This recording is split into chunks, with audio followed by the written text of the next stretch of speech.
For years, the role-playing genre has been defined by fantasy. Dragons, magic, chosen ones, and destiny.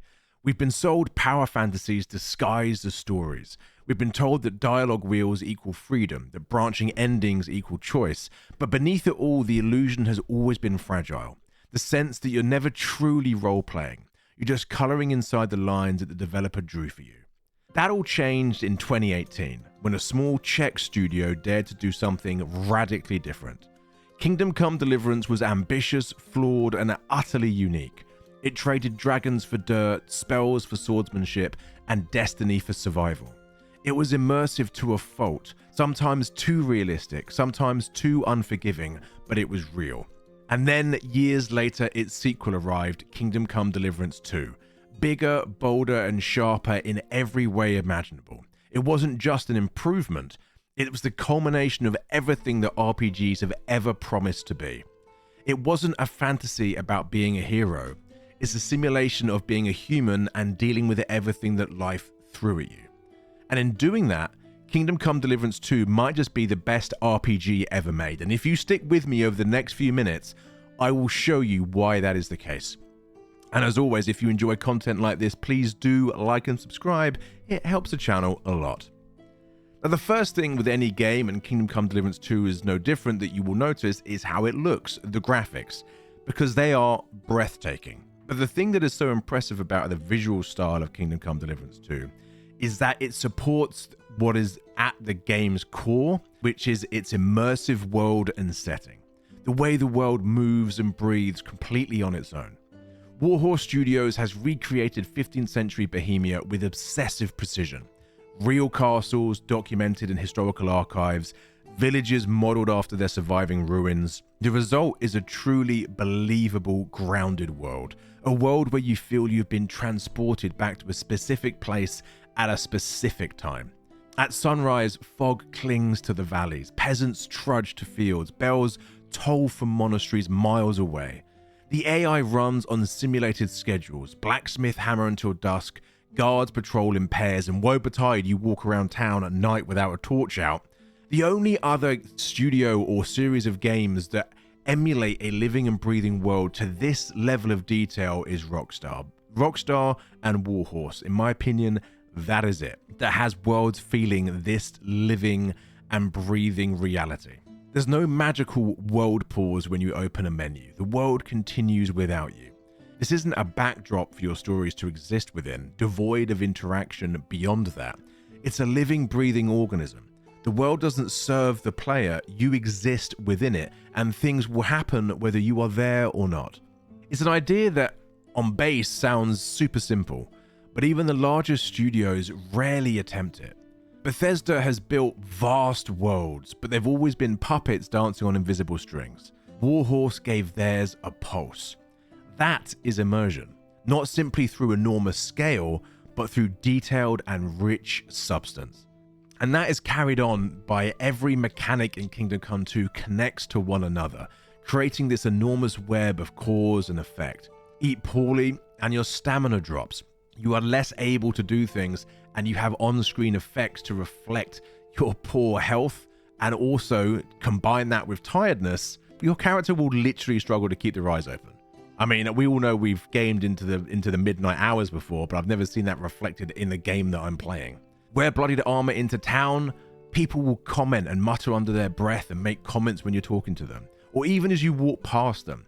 You aren't just managing stats, you're managing the world's perception of your character throughout. In one playthrough, you might bribe guards and rely on charm. In another, you might live like an outlaw, feared and despised. The world adapts, merchants charge more, villagers whisper, and even random travelers react differently. There's also no morality meter, there's no paragon or renegade slider. Morality here is deeply social. It's built on your reputation and gossip and memory. The world, as a result, also never resets. You don't get clean slates, only consequences. Break enough laws in a town, and eventually you will be branded for life. And that will be commented upon and impact how others deal with you throughout the rest of the game. There's a kind of interconnected design we used to see in immersive games like Deus Ex or System Shock. God, did anyone else miss Deus Ex? I miss Deus Ex. But here it's translated into a full-scale medieval life simulator. And what's remarkable is how invisible it all feels. There is minimum UI clutter. There's no floating icons screaming for attention, just natural feedback. The tone in someone's voice, the hesitation in someone's greeting, the glance of suspicion as you walk by, the comment as they walk past you. It's the essence of next-generation RPG design, systems that feel organic rather than overtly mechanical. A lot of sequels discard their protagonist to reset the power curve, but Warhorse stayed loyal to Henry. And initially, I'll be honest, that came slightly as a surprise. In Kingdom Come Deliverance 1, I always felt the weakest character was Henry. I don't know why, maybe it's the accent, maybe it's that slightly punchable face, but something about Henry just never quite sat right with me as a protagonist. I always thought it was a strange decision. But that completely changed in Kingdom Come Deliverance 2. Now I see the vision that Warhorse clearly saw with casting that character the way they did and writing that character the way he did. In Kingdom Come Deliverance 2, you meet him years after the first game. Scarred, wiser, but still carrying the same insecurity that defined him in the first game. He's not Geralt of Rivia. He's not the Dragonborn. He's still, at his core, a blacksmith's son and a bastard to a noble, struggling to navigate a brutal world and equally struggling to figure out where he belongs in it. He's not truly noble, nor is he truly common. He exists in the grey between the two worlds, at a time in history where the world mostly saw everything in black and white. And it's that duality which forms the core of so much of what drives Henry throughout this second game, and what drives so many of the overwhelming arcs and conversations throughout. From what direction a particular quest can go, or even romance options. There are certain characters you can romance who, being of noble birth, you know going into that romance, well, this is never going to go any further. My character is essentially a commoner. This is a noble lady. This will go no further than the bedtime this one time, or maybe another time, maybe another time after that. But if their parents find out, we're all in a world of trouble. Anyway, I divert. Going back onto what drives Henry.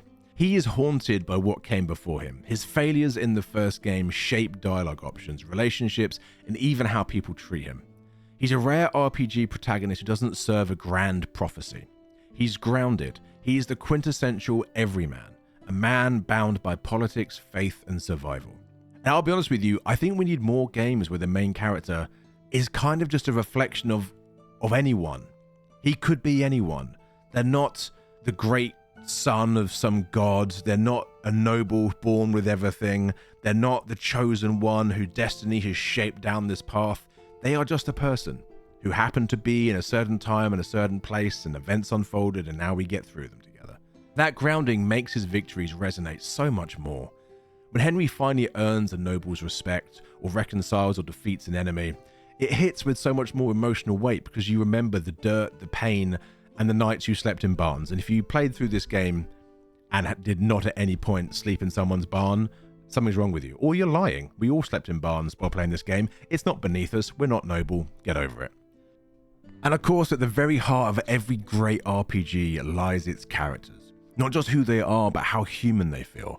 And that's where Kingdom Come Deliverance achieves something that I think is genuinely remarkable. Because most games populate their worlds with archetypes. The stoic mentor, the comic relief, the tragic villain. They serve their narrative roles, hit their beats, and largely move on. But in Kingdom Come Deliverance 2, people don't exist for your story, they exist for theirs. And Warhorse's writers have built a cast that feels lifted straight from real life, because largely a lot of the characters, they kind of are, but bringing them to life is where the complexity and detail comes in. And that's where it becomes impressive. The characters rarely are purely good or evil. Everyone has their own ambition, their own doubt, and their own pride. Henry's journey intersects with theirs, but never consumes them. The brilliance of the writing lies in its restraint. It's not trying to impress you with witty quips or emotional manipulation. It trusts silence, pacing, subtext, and tension. And more often than not with the voice acting, it's the delivery that seals it. Every performance, from Henry's weary sarcasm to Jan Žižka's quiet authority, feels grounded in lived experience. The voice actors sound like people who've truly suffered, schemed, or lived in this world. That believability extends to the humor too. Warhorse never shies away from the absurdity of medieval life. You overhear gossip about cheating husbands, drunken monks, and absurd superstitions. It makes Bohemia feel alive, not as a museum, but as a place full of human absurdity and grace. And what would be a game without its great villains? Sir Istvan Toth, von Aulitz, and of course Sigismund, all of them brought to life by phenomenal voice acting and phenomenal writing. And again, what is a game without the group that you build around you? The Devil's Pack, equally incredibly believable, lovable, roguish characters brought to life by phenomenal voice acting, and so well written that even when one of them does not speak any English, he becomes one of the most beloved, funny characters in the group, even though you do not understand a word he is saying, ever. Equally, there's Henry himself. His dialogue walks a delicate line between self-awareness and sincerity. He's clever enough now to understand hypocrisy, but still humble enough to be part of it. The writing never breaks immersion with modern irony. It feels authentically medieval without sounding alien. Even morally, the game avoids clear answers. Some quests force you to decide between mercy and justice, and neither feels right. You're not given the correct choice, you're given a human one. It's rare to see a game that captures how inconsistent and contradictory people can be. One character might risk their life for honor, then steal from the poor days later. Warhorse embraces that messiness, and that's what makes these people and these characters truly unforgettable. Few games let their protagonist grow with the player. Warhorse made that its absolute foundation. In a lot of RPGs, combat can either be a chore or can be kind of rinse and repeat. You know, the kind where you win by you can kind of button mash your way through things, or you just figure out what the most OP build is and just run with that from the rest of the fucking game. Or it just serves as kind of like a checkbox between the cutscenes. Here, it's the absolute soul of the experience. The swordplay system in Kingdom Come Deliverance 2 is entirely reworked from its predecessor. It's faster, but it is not easier. You still have directional strikes, parries, and riposts, but now body stance, stamina, and environment matter so much more. Swing too wildly, and your sword catches on walls or trees. It has infuriated me time and again, especially in any of the combat sequences in castles, where you go for that swing and your sword or warhammer or mace bounces off the wall next to you because you have not got enough room to swing that weapon around. It can be annoying, but I also love the fact that that is just so accurate and genuine to the experience of fighting in confined spaces. You basically have to constantly be looking around you at all times in a fight to figure out where your opponents are, where am I standing, what environmental things can I use to my benefit or hindrance, what do I need to avoid. There's so much complexity that goes into the combat system in this game. It's this fantastic sort of dance between skill and then the fear of I'm about to fuck up. The end results in fights that almost always feel deeply cinematic, and as you learn the techniques behind your weapon of choice, deeply rewarding, as you go from untalented amateur to renowned sword fighter. You also feel the exhaustion after trading blows. You can hear your heartbeat, you can hear your character breathing deeply, especially if you fight with your visor and your helmet down, which if you want to be super immersive, you should, but if you actually want to see anything, maybe you shouldn't. When you finally landed a divisive strike, it's visceral. Not because it looks gory, but because you earned it. Your skill is being rewarded and paid off. Archery is the same. It's tactile and nerve-wracking. There's no crosshair, no assist, just muscle memory, breathing, and sometimes just blind faith. It's what makes combat roleplay, not because of the mechanics. It's because you become your character, nervous, calculating, and at times terrified. And it's this authenticity that transforms every fight into an extension of the storytelling. For years now, studios have promised your choices matter, but more often than not, they absolutely do not. They lead to color-coded endings or recycled dialogue. In Kingdom Come 2, choice is quieter, subtler, but far more real. The game doesn't pause to celebrate your decisions, it lets them ripple outward. Or making a simple decision to go on without your friend can result with them being very publicly killed later on. Is that a spoiler? I don't know, the game's been out for a while, I didn't say any names, fuck it. Even small moments, what you eat, where you sleep, whom you trust, shift how the world perceives you. This is consequence without spectacle, the kind of design we saw glimpses of in The Witcher 3, but here it's systemic rather than scripted. And because it's so grounded, every decision feels weighty. There's no save-scumming temptation, the world feels way too real to cheapen. And where other games you can say the main story grips you, or the side quests triumph over the main story, Witcher 3, I'm looking at you right now. With Kingdom Come Deliverance 2, there's no weaknesses in the storytelling. Be it the main story or the many side quests, they are all so well scripted, so well voice acted, that you just get lost in them. Over and over again, I would just allow the game to take me in the direction that the stories were taking me in. I rarely sat down and go, no, I really want to focus on this. Just the world happens, things happen to you. Events take place that you hadn't planned for, and next thing you know, you've gone off your main branch of what you wanted to do, and it's 8 hours later. Modern RPGs love to drown players in loot. Infinite swords, randomized stats, meaningless crafting. Kingdom Come takes the opposite approach. Everything you own feels earned and essential. Weapons degrade realistically and need maintenance. Food spoils and just goes off. Your horse requires care, as does your dog. Look after the dog. Instead of feeling punishing, it feels purposeful. You're living a medieval life, not just playing a game. Alchemy and blacksmithing both return and as some of the most immersive systems in gaming. You physically grind herbs, pour ingredients, watch them bubble in real time. It's equal parts roleplay and ritual. And the same with blacksmithing. I historically do not like mini games in gaming. I don't. Mostly they are not. Like the alchemy, it's great, it's immersive, but it's not for me. Blacksmithing, however, I have spent way too much time making way too many weapons in this game. Taking it from the forge, heating the metal up, shaping it, cooling it, quenching it, bang, brand new sword. Yeah, I should probably spend less time as a blacksmith in a medieval game. Anyway, the great thing about this game is you're not grinding for gear. You're constantly surviving, thriving, and evolving. But also, thank God for your horse, because living in Bohemia is expensive, and how else am I going to carry 5 nights worth of armor back to town to sell? Increasingly, in a landscape obsessed with fantasy and sci-fi, Kingdom Come 2 does something increasingly rare in gaming. It grounds its entire story in gritty realism steeped in history. Set amid the Czech Civil War in the 15th century, it explores religious reform, national identity, and class struggle, themes that resonate well beyond the time period that the game is set. The narrative doesn't need dragons because real history is stranger and far bloodier than fiction. The church wields immense power, nobles conspire, and peasants cling to faith amidst chaos. Warhorse consulted historians, theologians, and linguists to ensure that every element from dialect to law rings true. But it's not dry academia, it's living history. They even attended the Battle of the Nations World Championships in Prague to talk to medieval combat fighters while developing the game. You're not watching history happen, you are inside it. Then you go into CryEngine's latest iteration, which delivers jaw-dropping fidelity. One of the biggest issues with the first game was a lot of graphical issues, a lot of glitches, a lot of bugs. There is none of that in Kingdom Come Deliverance 2. But what stands out so much isn't just the realism of everything you're looking at, it's also its restraint. Lighting reacts to weather dynamically, yet nothing feels artificial. Rain dampens clothing, dust collects on armor, reflections ripple in water, and the sound design is equally vital. The creak of chainmail, distant church bells, or the whisper of a forest at night. Every detail anchors you deeper. Music too is used sparingly.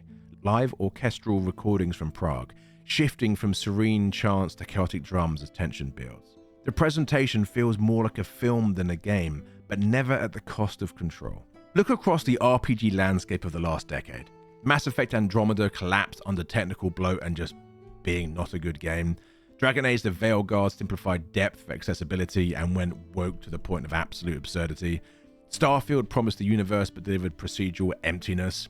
Meanwhile, Kingdom Come 2 thrives by focusing on one world, one man, and one story. It's a rejection of excess, a reminder that immersion doesn't come from size but from sincerity. Where AAA studios fear friction, Warhorse embraces it.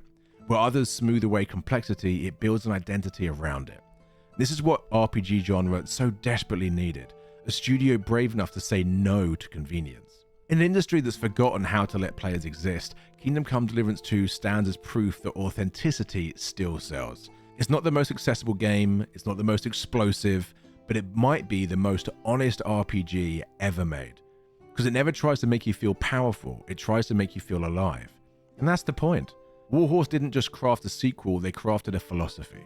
And that the greatest fantasy is usually reality itself. So when the history books of gaming are written, Kingdom Come Deliverance 2 won't just be remembered as a brilliant RPG. It'll be remembered as the game that reminded us what role-playing games should really be like.